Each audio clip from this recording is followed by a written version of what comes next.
নানির হাতের রান্না আজ নিজের হাতেই করব, কারণ নানি তো নাই এই পৃথিবীতে। তো আসসালামু আলাইকুম প্রিয় বন্ধুরা, কেমন আছেন সবাই? আশা করি সবাই ভালো আছেন। আল্লাহর রহমতে আমি অনেক ভালো আছি।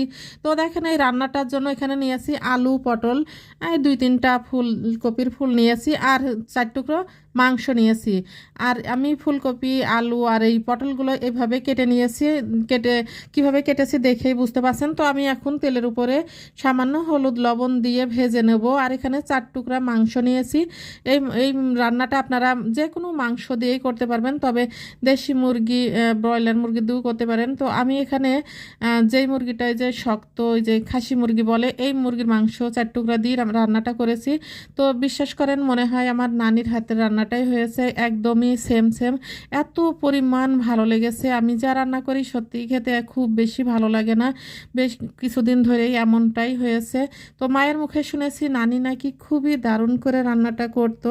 এই রান্নাটা নাকি ডিম দিয়েও করা যায়, ডিম দিয়ে করলেও খুবই ভালো লাগে। আর নানির হাতের রান্নাটা নাকি একেবারেই মধুর মতো স্বাদ লাগতো খেতে, মা বলে। তো মারা তো সবসময় মধুর মতোই হয়। পৃথিবীতে যত ধরনের মিষ্টি আছে দেখবেন, মধুর ওপরে কোনো মিষ্টি নাই। তো মা সম্পর্কটা ঠিক এরকম, মা তো সবসময় মধুর মতো মিষ্টিই হয়। মায়ের তো কোনো তুলনা নাই। তো আমি ভাবলাম আজকে আমার নানির মতো করেই রান্না করব। তো বিশ্বাস করেন, রান্নাটা একদমই আমার নানির হাতের মতোই হয়েছিল খেতে।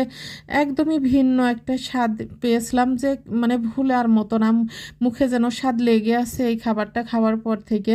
তো আমি যেভাবে রান্নাটা করলাম, দেখে অবশ্যই আপনারা বুঝতে পেরেছেন, তবুও আমি বলছি। তো আমি আলু পটলগুলো তেলে ভেজে নিয়েছি, তারপরে তেলের উপরে দিয়ে দিয়েছি পেঁয়াজ কুচি, কিছু রসুন দিয়েছি, সেরা কাঁচামরিচ দিয়েছি, হলুদের গুঁড়া, স্বাদ মতো লবণ, ধনিয়ার গুঁড়া দিয়েছি, আমি গরম মশলা, জিরা, আদা বেটে দিয়েছি, তারপরে কিছু এলাচ, মানে দারুচিনি, তেজপাতা, এগুলো দিয়ে, মানে এক কথায় মাংস যে মশলাগুলো দিয়ে রান্না করতে হয় সেভাবে আমি মাংসটা কষিয়ে নিয়েছি। কষানোর পরে আমি ভেজে রাখা সেই আলু পটলগুলো দিয়ে দিয়েছি।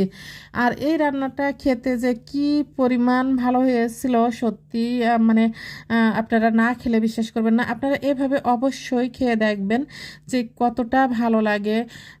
তো আমার তরকারিটা খুব ভালোভাবে কষানো হয়ে গেছে। খুবই ভালো করে তরকারিটা কষিয়ে নিতে হয়। কষানো হলে তরকারিটা যত ভালো কষানো হয় খেতে কিন্তু সেই তরকারিটা ততটাই ভালো লাগে। তো কষানোর পরে দেখেন, এখানে আমি ঝোলের পানিটা দিয়ে দিয়েছি। আর বেশ পানির পরিমাণটা একটু বেশি করেই দিয়েছি। অনেকটা সময় ধরে এই তরকারিটা আমি জাল করে নেব। তো একটু ঝোল কমে আসলেই তারপরে নামিয়ে নেব। আশা করি সবার ভিডিওটা অনেক বেশি ভালো লাগবে। ভালো লাগলে একটা শেয়ার করে দেবেন, লাইক কমেন্ট করে পাশে থাকবেন। সবাই ভালো থাকবেন, সুস্থ থাকবেন, আমার জন্য দোয়া করবেন। আল্লাহ হাফেজ।